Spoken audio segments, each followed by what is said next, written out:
Personality of the day میں آج میں آپ کو جس شخصیت کے بارے میں بتانے جا رہا ہوں وہ ہیں مشہور جید عالم دین اور مذہبی و سیاسی جماعت تحریک لبیک پاکستان کے بانی علامہ مولانا خادم حسین رضوی، جن کا سالانہ 3 روزہ عرس مبارک آج 19 نومبر 2023 کو اسکیم موڑ بیٹری سٹاپ ملتان روڈ میں شروع ہو چکا ہے۔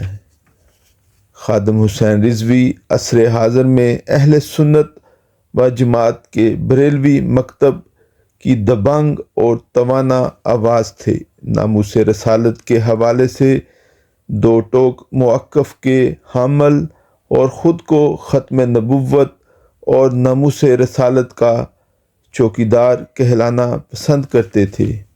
انہیں پنجابی، اردو، عربی اور فارسی زبانوں پر عبور حاصل تھا۔ پنجابی زبان میں اپنے منفرد خطاب سے وہ لوگوں کے دلوں کو گرمانے کے فن پر کمال دسترس رکھتے تھے۔ اپنی تقریروں میں علامہ اقبال کی شاعری سے سماں باندھ دیتے تھے۔ آئیے ان کی حیات زندگی کے بارے میں جانتے ہیں۔ خادم حسین رضوی 22 جون 1967 کو اٹک میں حاجی لال خان کے ہاں پیدا ہوئے۔ انہوں نے ابتدائی تعلیم 4تھی کلاس تک اپنے گاؤں نکا کلاں کے اسکول سے حاصل کی۔ اس کے بعد دینی تعلیم کے لیے جہلم چلے گئے۔ اس وقت ان کی عمر 8 سال کے قریب تھی۔ یہ 1974 کی بات ہے۔ جب وہ جہلم پہنچے تو اس وقت تحریک ختم نبوت اپنے عروج پر تھی اور اس کی وجہ سے جلسے جلوس اور پکڑ دکڑ کا عمل چل رہا تھا۔ جہلم میں علامہ صاحب کے گاؤں کے استاد حافظ غلام محمد موجود تھے، جو انہیں جامعہ غوثیہ اشاعت العلوم عیدگاہ لے گئے۔ یہ مدرسہ قاضی غلام محمود کا تھا، جو پیر مہر علی شاہ کے مرید خاص تھے۔ وہ خود خطیب و امام تھے، اس لیے مدرسہ کے منتظم ان کے بیٹے قاضی حبیب الرحمن تھے۔ مدرسے میں حفظ قرآن مجید کے لیے استاد قاری غلام یاسین تھے، جن کا تعلق ضلع گجرات سے تھا اور وہ آنکھوں کی بینائی سے محروم تھے۔ 1980 میں مزید تعلیم حاصل کرنے کے لیے لاہور چلے گئے۔ وہاں آپ نے شورائے آفاق دینی درسگاہ جامعہ نظامیہ لاہور میں درس نظامی کی تعلیم حاصل کی۔ 8 سال تعلیم حاصل کرنے کے بعد 1988 میں فارغ التحصیل ہو گئے۔ قرآن پاک حفظ کرنے کے علاوہ درس نظامی اور احادیث پڑھائیں۔ 1990 میں جامعہ نظامیہ میں علم صرف کا درس دینا شروع کیا۔ 1993 میں محکمہ اوقاف لاہور کی طرف سے خطابت و امامت کے لیے آپ کا تقرر ہوا۔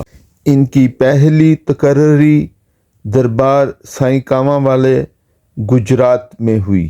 بعد ازاں دربار حضرت شاہ ابو معالی کی مسجد میں ان کا تبادلہ ہوا۔ وہاں حکومتی پالیسیوں پر تنقید کی وجہ سے 4 ماہ کے لیے معطل کر دیے گئے۔ اس کے بعد بحال ہو کر حضرت پیر مکی صاحب لاہور کی مسجد میں فرائض انجام دینے لگے۔ اس دوران پرویز مشرف کے دور میں مشرف کی اسلام دشمن پالیسیوں کے نتیجے میں شروع ہونے والی نظام مصطفیٰ صلی اللہ علیہ وآلہ وسلم تحریک میں آپ نے بھرپور شرکت فرمائی، جس کے نتیجے میں 2006 میں انہیں قید و بند کی صعوبتیں بھی برداشت کرنا پڑیں۔ 2017 میں ممتاز قادری کی پھانسی کے بعد انہوں نے حکومت پر کھل کر تنقید کی۔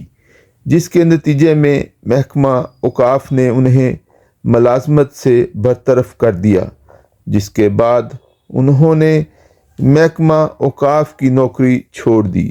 محکمہ اوقاف کی ملازمت ترک کرنے کے بعد یتیم خانہ لاہور کے ملتان روڈ پر واقع مسجد رحمت للعالمین میں خطیب رہے۔ 2017 میں جب حکومت کی طرف سے قانون ختم نبوت کی ایک شق میں الفاظ بدل دیے جس پر ہر طرف سے صدائے احتجاج بلند ہوئی، خادم حسین رضوی نے بیانات کی بجائے عملی قدم اٹھایا اور نومبر 2017 میں فیض آباد انٹرچینج پر کئی دن دھرنا دیا، جس کی وجہ سے وزیر قانون زاہد حامد کو استعفیٰ دینا پڑا۔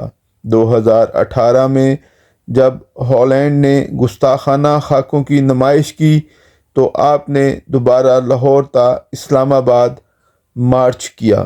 2009 میں آسیہ نام کی ایک عورت پر توہین رسالت کا الزام لگایا گیا۔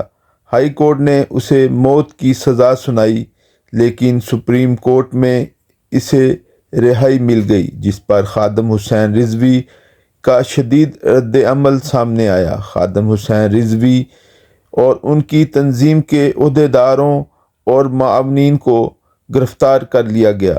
مئی 2019 کو ضمانت پر رہائی ملی۔ خادم حسین رضوی نے 2017 کے اسلام آباد میں دھرنے کے بعد سیاست میں بھی حصہ لینا شروع کر دیا۔ 2017 میں انہوں نے تحریک لبیک کی بنیاد رکھی۔ سندھ اسمبلی میں ان کی پارٹی نے 2 نشستیں حاصل کیں اور قومی اور صوبائی اسمبلیوں کی کئی نشستوں پر امیدواروں نے خاصے ووٹ حاصل کیے۔ تحریک انصاف، مسلم لیگ نون اور پیپلز پارٹی کے بعد تحریک لبیک ووٹوں کے لحاظ سے چوتھی پارٹی بن کر سامنے آئی تھی۔ وفات سے چند دن پہلے فرانسیسی صدر کے گستاخانہ موقف پر انہوں نے اسلام آباد تک ریلی نکالی اور فیض آباد میں ایک بار پھر دھرنا دیا اور حکومت کے ساتھ مذاکرات میں اپنا موقف منوانے کے بعد دھرنے کے خاتمے کا اعلان کیا تھا۔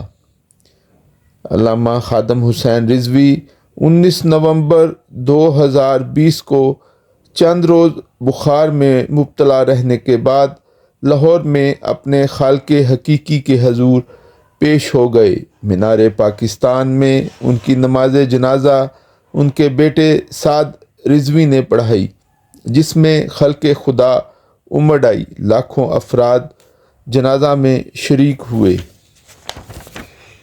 بعد ازاں انہیں اسکیم موڑ بیٹری سٹاپ کے قریب مسجد رحمت للعالمین سے ملحق مدرسہ ابو ذر غفاری میں سپرد خاک کر دیا گیا۔